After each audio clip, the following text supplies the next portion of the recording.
All right, welcome back to Blue Grit Radio. This is your host, Eric, and I have a special guest with us today, Rebecca Jameson with Priority One Financial Coaching.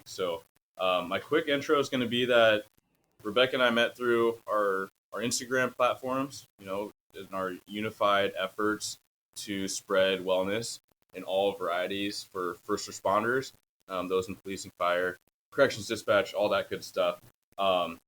So I haven't actually met Rebecca in person. It's all through social media, and I think it's important to say that we had a brief conversation that was really good, right? I got to learn about Rebecca's story and where she's coming from and her approach to this mission for financial wellness. And I also think it's important to say that there's no kickback here, right? So 100%. just like any service, please, please reach out. Contact your if you're a prospective client, like contact who you're going to interact with and see what she's all about, and we'll give the information a little bit later as far as where you can learn more. But yeah, Rebecca, thanks for joining us today on the show. Yeah, thanks for having me, Eric.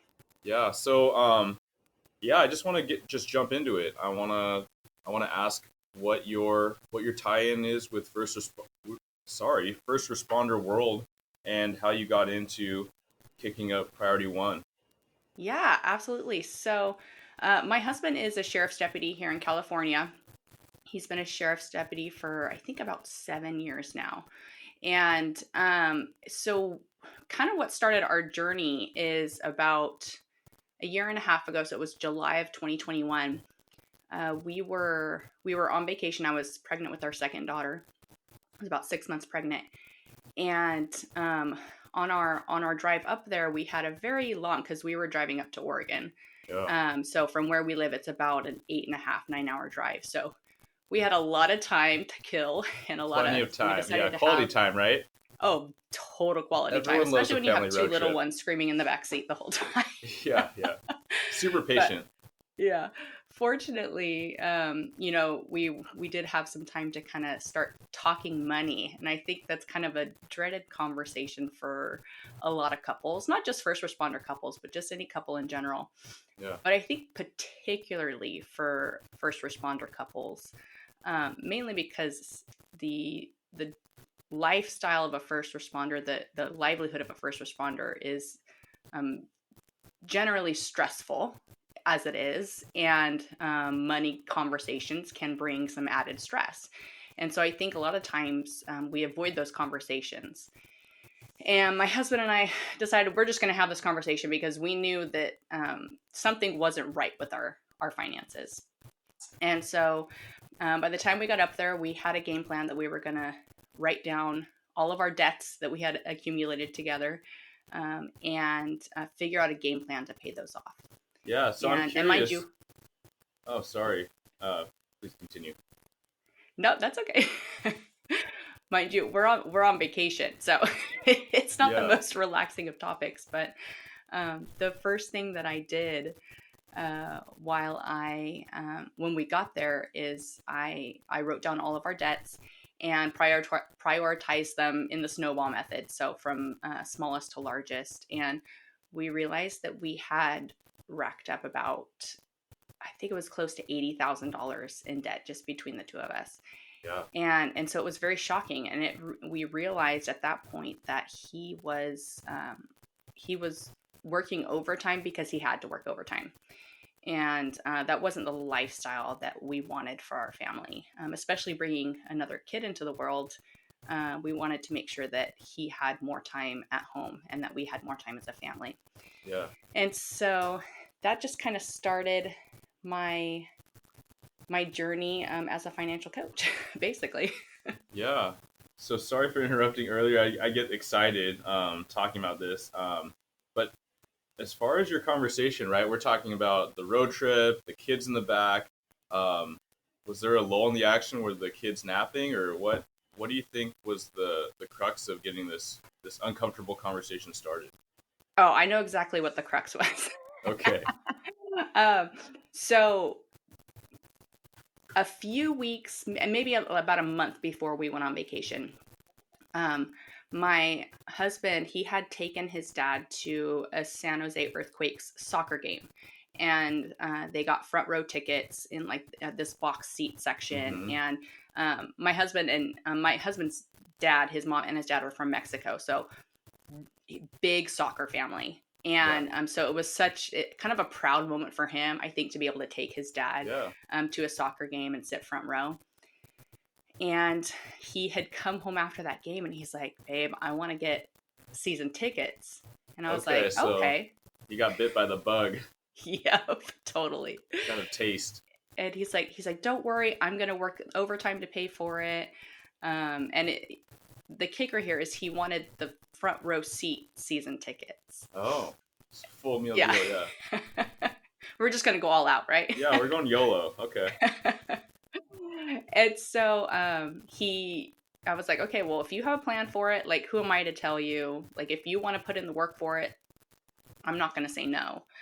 And so he signed the contract and everything. And about a week after he signed the contract, he came to me and was like, "I think I just made a really big mistake." Mm. And so in going over the contract, it was a 3-year contract, and it started at about just over $5,000 a year to about $6,500 a year was our last year. Wow. So either way, we were kind of locked in. We couldn't get Yeah. out of the contract, so we knew that we had to come up with a plan. Mm-hmm. Because again, back to the what I said previously is we didn't want him to have to work overtime just to supplement our lifestyle. So that was really kind of the kicker that got us into this conversation. Yeah, yeah. Well, thank you for sharing that. When we kicked this off at the very beginning, you're talking about the uncomfortable nature of talking about money, even with our loved ones, right? Maybe even especially with our loved ones. And that's definitely a common theme outside of the emergency response world. Have you reflected on why you think that is, getting into that amount of debt as a family? It really varies by person, but a lot of it stems from our relationship with money that we developed as a child. So if you think back to the money conversations that happened in your household as a child growing up, or lack of money conversations, if money conversations were just not typical in your home, or if the conversations that your parents had around you tend to be more on the negative side, Yeah. that actually forms the way that you view money as an adult. And so that's the kind of thing that I help as a financial coach is I help my clients figure out what are those beliefs that you have with money, how are they shaping the way that you spend and manage your money now, and what can we do to help you form a more healthy relationship with your money. Yeah, I love that, and thanks for going there. Yeah, I hadn't really thought about that specifically with money, but I think there's a lot of, I don't know if it's emerging science, but maybe it's better socialized science as far as the foundational impact of everything with how we were raised, right? The impact of how we conduct relationships, how we look at work, how we look at everything, right? Is imprinted at such a young age. So why wouldn't money be the same? And I think that to attack any problem, you have to recognize the totality of it, right? So to look at finances, like how you're going to conceptualize this based on what your parents said or what was being discussed in the household. I myself, I maybe I'm fortunate, but I also recognize after you say that, like, there's a lot of emotions attached to money because that was a huge crux of disputes in my family household growing up. Thanks for sharing that. Yeah, and to kind of go back to what you're saying, the emotions surrounding money is, I think a lot of times we view money as a math problem. Money is not a math problem; it's an emotional problem. And I shouldn't say emotional problem because I don't want people to think money is a problem. Money is not a problem. If anything, money's good as long as it's being used for good. Yeah. But once we can realize that our emotions are tied to how we spend and manage our money, it makes it easier to figure out how to change those bad habits into good habits and be more intentional with how you spend your money. Yeah. No, I love that. And in our prior conversation, so this is a little teaser to what's going to come, but yeah, money is just money, right? And I think that that's healthy to recognize that it's not good, it's not bad, but it could be a tool. It can also provide challenges, or it can enhance challenges that might be pre-existing. Yeah, absolutely. And it's, I've started to kind of shy away from using the word or the term budget, because I think most people, when they hear budget, they just kind of roll their eyes and it's like, oh, gosh. Yeah. Well, there might be an emotional response to that too, right? Because Uh-huh. budget is restriction. And I guess we talked about this beforehand in our prior conversation, but it's like all these other aspects of health that can be very polarizing. They can be very individual, and thus they could be kind of religious, right? So I might have an adverse reaction to the concept or the hearing of the term budget, just like someone might be really opposed to hearing the word diet, because it's restriction, it's Mm-hmm. control, right? And it's recognizing I have a quote unquote problem. And these are uncomfortable things to think about, right? Yeah, absolutely. And that's precisely why I structured my financial coaching program the way that I did. Because, you and I talked prior to this that my husband and I actually got started doing Dave Ramsey's baby steps. Yeah. And actually, on that drive up on our vacation, is we listened to his money makeover book on audiobook on our way up there, and it was very eye-opening. And as a foundation, it really gave us the tools and the guidance on like what first steps we needed to take to really take control of our money. Hmm. But after about a month or two, we realized that the barriers around the baby steps, in terms of you're not supposed to go out to eat, you shouldn't be taking vacations, if you have debt you shouldn't be doing anything, you should just be working and paying off your bills. And it's like, Yeah. first responders have so much stress in their day-to-day life. It's like, you need to be able to decompress, you need to be able to take that time and spend the money that you're working Yeah. hard for, on the things that you enjoy and the things that you like. The real challenge here is learning how to change that relationship with money and to be more intentional with how we spend it. And that's why I work with clients on figuring out, okay, what are the priorities that you have in your life? What's the life that you want to live? What does that look like? What do you want it to look like? And then we take your finances and we figure out a plan that's specific to you on how you can achieve that lifestyle that you want. And oftentimes it starts with, okay, we're probably going to have to pay off some debt. That's just kind of a venue that we use to get to the lifestyle that we want, the technical tools. But the main focus of it is, what do you want your life to look like? And what are those steps that we can take to help you get to that lifestyle? Yeah, absolutely. So Dave Ramsey is a great example, right? We're talking about the polarizing view of things. I can say Dave Ramsey in the lunchroom, and I will have people light up in one way, right? Like you'll have believers or subscribers that are like, oh my God, like Dave Ramsey, thank goodness he got our family, his guidance, his steps, right, got our family out of this amount of debt. And there's a lot of amazing stories, and but Mm-hmm. but it is intense. I mean, maybe to use that word, it is very aggressive in the approach, and it sounds like that was really helpful for you to get you and your husband to get started in a lot of making up the ground off the get go. It most definitely was. And like I said, it's, in my opinion, it's great as a foundation. I get what he's saying, and I believe that his path is probably the fastest way to wealth, but not everybody is looking for the fastest way, because there are people who, yeah, I want to achieve that, but I also want to enjoy my life in the meantime. Hmm. And that's fine too.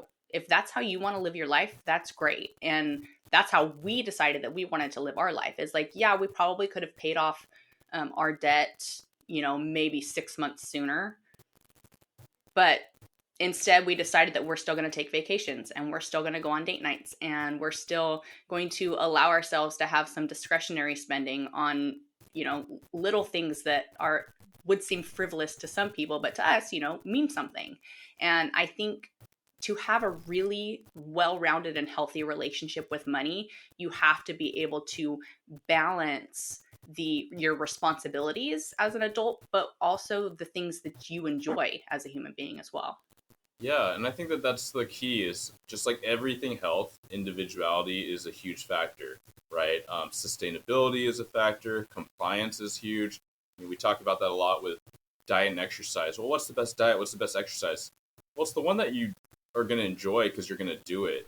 And I've been thinking about Dave Ramsey, and although there are a lot of people that are all full bore, there's a lot of people that are averse because of maybe the intense nature of it.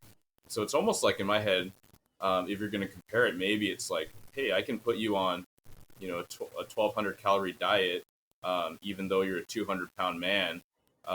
You'll see results really quickly, but I don't know how long you're going to be able to stick to it, and other things might give, right? But certain personalities might love it, and then responsibly you can toggle it back, right, and readjust. But maybe Dave Ramsey's kind of like the keto diet for finances. I don't know.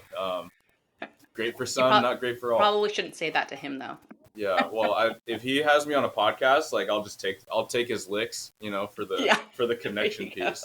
So, well, cool. And then I understand that prior to starting this gig of yours, you and your husband made amazing progress. Can you tell us about that? Yeah, absolutely. So, like I said in the beginning, we sat down and wrote out our debts, decided that, we're going to start with the debt snowball. And which, for those who aren't familiar, the debt snowball is where you prioritize your debts from the smallest debt to the largest, and then you start attacking and paying off the smallest debt. And then essentially the amount that you're applying to your debt just kind of snowballs and gets bigger as you go along. So that's just this debt snowball in a nutshell. So we decided that's the way we were going to attack our debt. And in about 18 months, so we started with about $80,000. In that 18 months, we did accumulate about another $40,000 on 0% financing, fortunately, for a mentorship that we were a part of. And so really in total, we had about $120,000 in consumer debt over the past year and a half. And to date, we have under 10,000 of that left. So we've just over $110,000 that we've paid off in about 18 months. That's fantastic. And it sounds like from your style, it's not like you're just eating celery, right? You're still living life. I know that your husband works overtime, but can you tell us about how you and your husband conceptualize overtime now? Yes. So we did, like I said in the beginning, is we were at a point in our lives where we were using overtime to supplement our lifestyle. And what I decided is that we needed to shift that mentality, because doing that wasn't sustainable in the long term, because we were just going to continue to increase our expenses, and at some point the expenses were going to just far surpass the income that we were bringing in, and we didn't want that. So we switched our mindset from that of just I guess mindlessness to that of intention. And so we made a plan, and we realized that we could leverage this overtime because, in California, I know it's not like this in every state. Maybe now it is, because I know there's a really high demand for officers across the country. But in California, we're fortunate enough that we have access to overtime. Like my husband tells me all the time, he's like, I'm leaving money on the table. Like I could work more hours if I could, kind of thing. Oh man, yeah. And so we're like, we're going to start utilizing that to our advantage, and just paying off our debt in just chunks and chunks and chunks. Yep. And at the time I was also working full time. And so I was a child nutrition director for a school district. And so I had a very, very stable income. And we basically paid for our responsibilities. We were setting money aside each month for things like vacations and like Christmas and birthdays and, date nights and things like that. So we always had kind of a chunk of money sitting aside for those fun activities. And then basically whatever was left over each month or each paycheck went straight to debt. So, I mean, we were paying off thousands and thousands and thousands of dollars at a time each paycheck. And I do recognize that, again, like I said, we are very fortunate that we have access to that overtime, and not everybody has that. Mm-hmm. So that doesn't mean that you still can't have a plan in place and figure out a way to live the lifestyle that you want. Sometimes it just means that you have to kind of feel some discomfort in the short term so you can get to some results in the long term. Yeah, no, that's great. So what I hear is that you're using the overtime as a calculated tool, and I think that the word that you used earlier was intention, right? Rather than being mindless about spending, but being intentional, right? Because everything has a cost. Your husband doesn't want to leave money on the table, but it's time away from home, and it's time that you're not doing other things. It's coming back home more tired, right, for the time off that you do have. At least that's how I've equated it for myself, where for sure, once you're in that mode, and it feels good to be productive, right? It feels good to bring money home. I worked a ton of overtime as a single guy. I worked a ton of overtime, in different waves as now like a family man, and trying to recognize, hey, what's it for? But from my own experience, sometimes it is tough because you establish that new routine and it feels weird not to work that much overtime. And then you're kind of left wondering what you should do with your time and your energy. But maybe that's a moment and an opportunity to reflect on that. And is the work serving you? 100%. And I think what we've actually done is we a really good book for people to read if you haven't already read it. It's a good book, but you have to be prepared for the curtain being pulled back, essentially. But the book Rich Dad Poor Dad. Oh yeah. By Robert Kiyosaki. Phenomenal book. I would recommend do it via audiobook because it is. I'm an avid reader, and even just like reading it, it was a bit heavy. But listening to it was so much easier, and then you can listen to it a lot quicker than you could actually read the book. But basically, he talks about learning how to make your money work for you, as opposed to you working for your money, and that's kind of this next phase that my husband and I are going into. Since we kind of started this journey, we have actually started 3 businesses. Wow. And so my husband used to be a TV reporter here in California, and Okay. so now he has started a media relations business, and which we are helping like small businesses get positive media coverage, essentially. Cool. And then along with my financial coaching business, and then now we're getting into real estate. And so within the next 3 months, my husband's going to be off overtime completely. And while it sounds like having 3 businesses is just going to take up all of our time all over again, Yeah. we have strategically kind of modeled these businesses to eventually kind of work for us instead of us working for, the man, so to speak, Yeah. the So W-2 yeah, job. what does that look like? Is it some element of self-sustainability, kicking off at a certain point where it's a little bit more hands off? Yeah, so a lot of it is yeah, some of it can be hands off because we're going to be automating things. Mm. It's really, we're still new to the journey, but super excited about it, and especially the real estate side, because once you can kind of start looking at your money in terms of investing, that's really when your money starts to do things for you. Is you can just you put your money into this entity, and then it just grows on its own. And it's really amazing once you start to really manage your own money and understand how money works. The possibilities that are out there in terms of making your money work for you is it's really eye-opening. But yeah. Yeah, that's fantastic. So, correct me if I'm wrong. I read written enough of Rich Dad Poor Dad a long time ago. But the concept is he has two quote unquote dads, right? He has his biological dad, like his actual dad, and then he has his best friend's dad. Is that right? Something like Mm-hmm. that. And I think that his dad, his actual father, was clocking in, clocking out. He's making what he gets in his paycheck. He's trading his time for dollars, right? Like 95% or more of us do. Whereas his friend's dad was a business owner, entrepreneur, right? So he can kick up his efforts and then eventually have other people managing this business or that business and people working for him. So having his money work for him. Is that the Basically, yeah. basic premise? All That's, right. yeah, in a nutshell. Sweet. All right. So my long term memory hasn't totally failed me Yeah, you today. did good. All right. Sweet. No, thank you for sharing that. And I think that it's really, I mean, when we talk about wellness and first responder culture, a lot of times I like to think about longevity and I like to think about what's next. And I try to invite my young officers, on my crew or my new hires, my recruits, to think about their backup plans.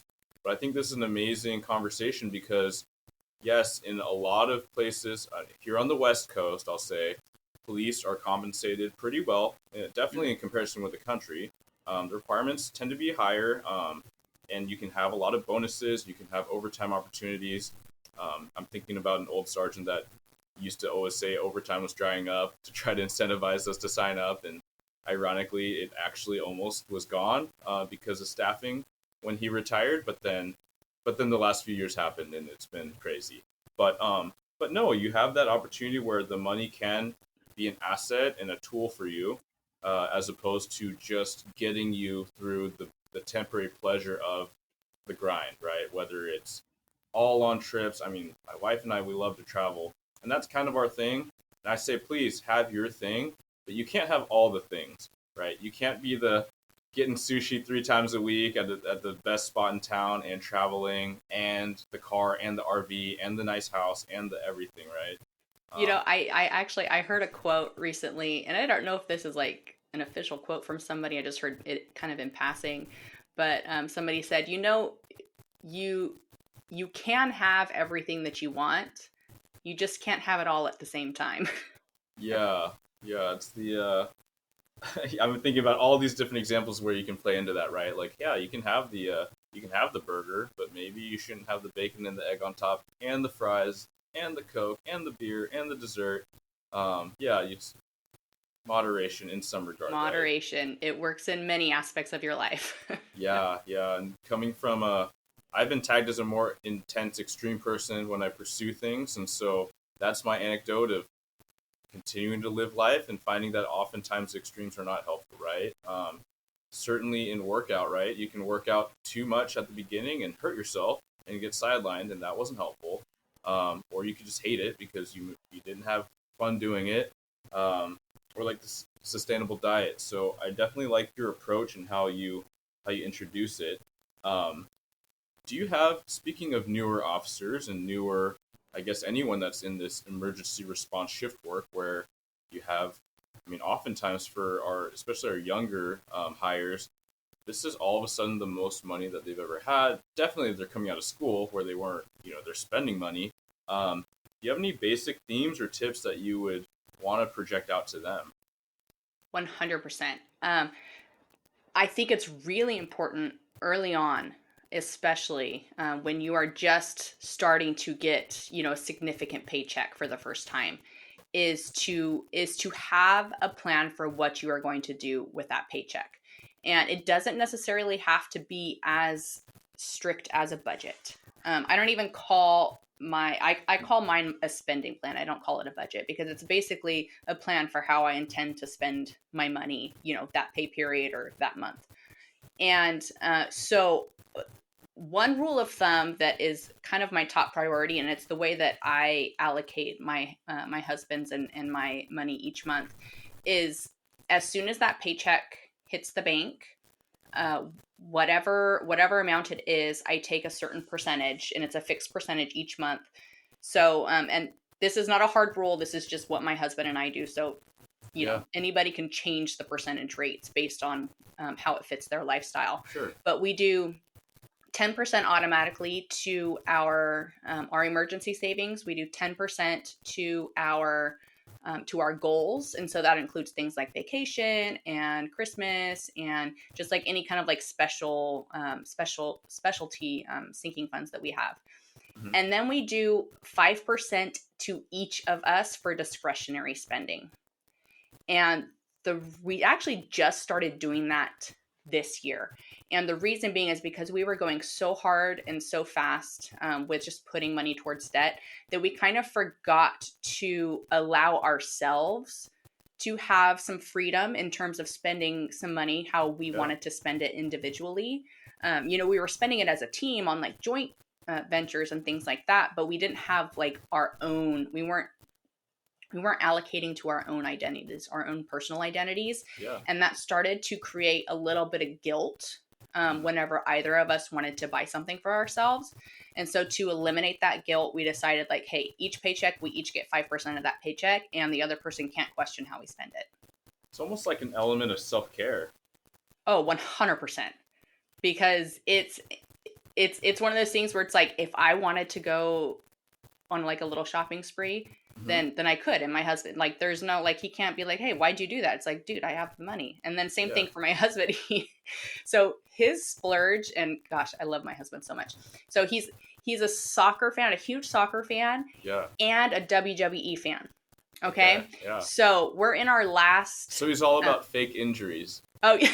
Oh, There you go. I just got a lot. Oh I'm gonna no. get a lot of hate from the soccer fans, but everyone else probably liked it.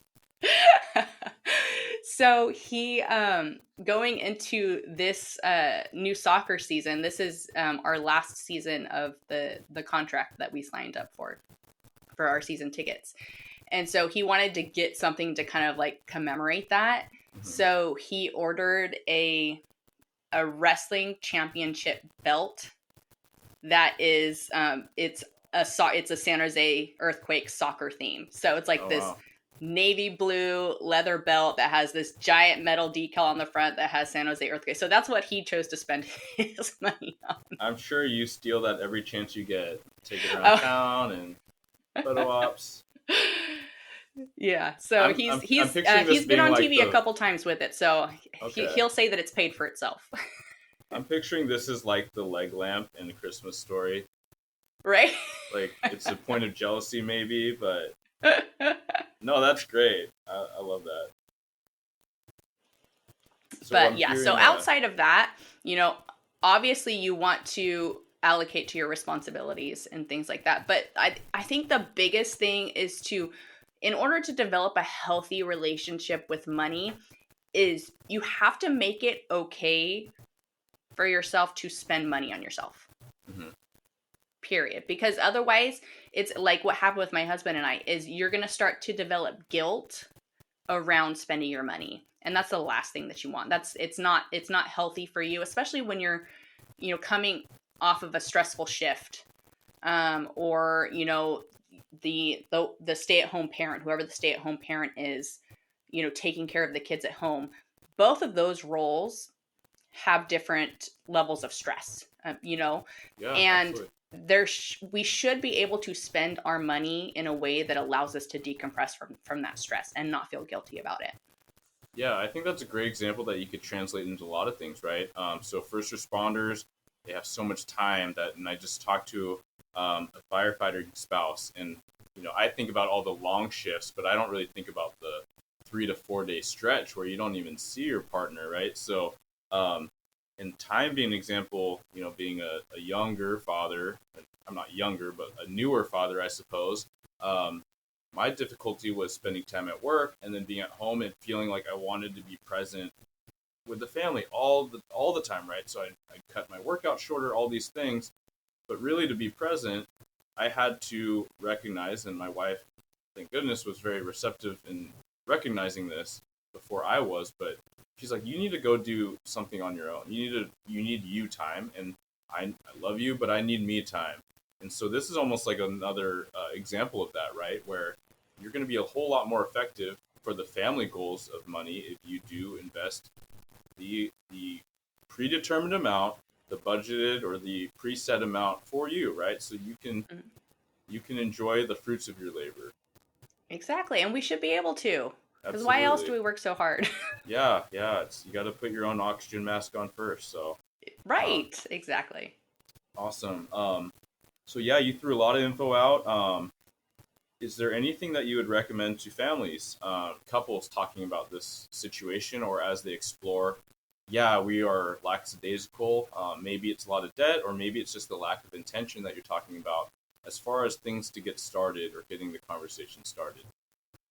Yeah, I think the biggest thing is recognizing that both of you are going to have different communication styles when it comes to money. And I'm sure you have, every couple has different communication styles in general, but money tends to be particularly triggering of those communication styles.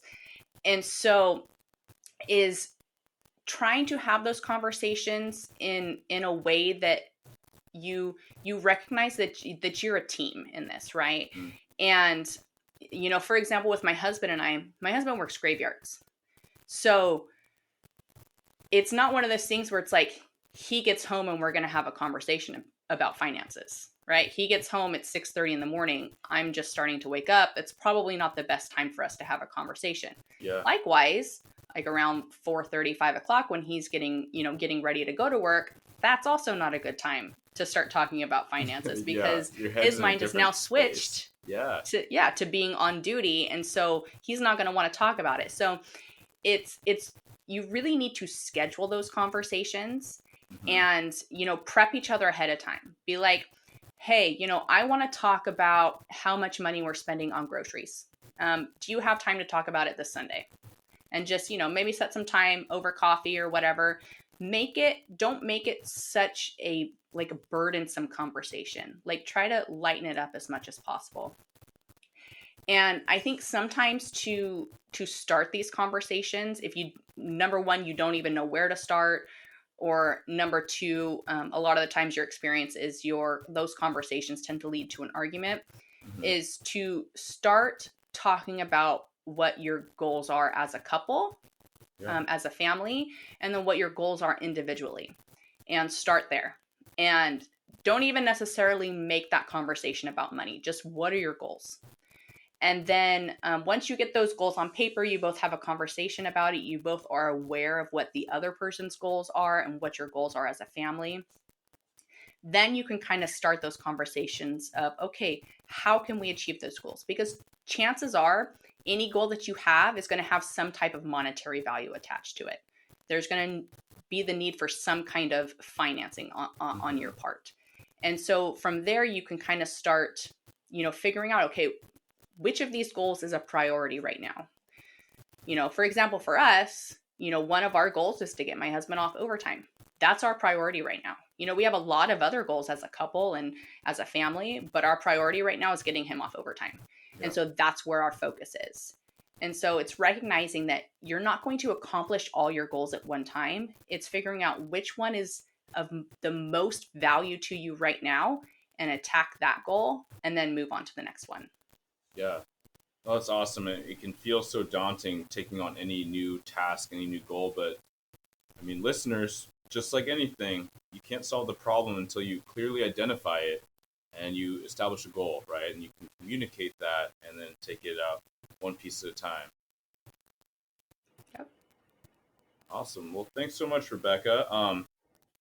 Is there any closing notes that you want to leave us with, as far as tips or just general thoughts and things that you've seen with all the clients that you have helped?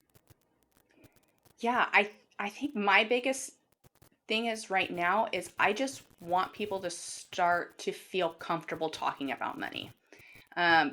We just live in the society where we tend to shy away from that because we hear so many people, whether they're complaining about it or people are, putting others down for not managing their money a certain way or whatnot. And it's so common right now for people to feel like they are in some type of a paycheck to paycheck lifestyle. Mm-hmm. It's so common that I think most people just accept that as the status quo. Like, it just is what it is. Everybody lives this way. There's nothing I can do about it. And I want to challenge you to step out of that mindset and just think of all the possibilities that your life could be if you were out of that paycheck to paycheck cycle. Yeah, that's huge. I can't relate to that, and I think a lot of it was my upbringing. I grew up in a household where money felt tight, whether it was at not. I think it wavered, but truly, um, although I didn't act like it in my teenage years, spending was not the problem. As an adult, ironically, I found that I'm very frugal, and I think a lot of it, maybe this is my example of leading by example, and hopefully this helps other people talk about money with their loved ones or for themselves and recognizing some of our stigmas with money. But um, I don't like thinking about money. I don't like talking about money. I know that my wife and I save well. We live below our means. But I don't look at my paycheck, and that's and a lot of people are probably rolling their eyes right now, like, oh, good problem to have. Like, you don't have extreme debt. But really, it's more of that's a lack of awareness and lack of attention. There's certainly a lot of things that I know we could be doing with our money to work for us, but it's kind of more outside out of mind, and I wonder how much that is emotions, um, or a feeling of being dumb. Right? I feel financially dumb at times. I can't crunch numbers quickly in my head. So yeah, as an Asian American, I feel like a giant fail there, and that's why I No. became a cop. So, um, but yeah, so I think that yeah, I'll offer that up to the listeners. I am admitting that I do not feel comfortable talking about money oftentimes, especially with friends and such. So yeah, like let's get over that. Like one conversation at a time. Let's talk with our loved ones about it. Let's talk to our family, our parents, right? Those with retired parents. That might be a conversation point where you start talking about plans and care plans and all these things that are uncomfortable, but really we need to talk about it. We don't need to be left in the dark, especially with our loved ones. Absolutely, absolutely. Have those money conversations. And if you're having a hard time navigating those conversations, you can hire a coach. Yeah, absolutely. So let's make it easy for the people. Where can they find you and get in contact with you, Rebecca? Yeah, so I am very active on Instagram at Blue Line Money Coach, and my business website is priority1fc.com, FC as in financial coaching, and I'm also on Facebook as Priority One Financial Coaching. Okay, So you can awesome. reach me at either one of those locations. Perfect. And that'll be in the show notes when this goes live.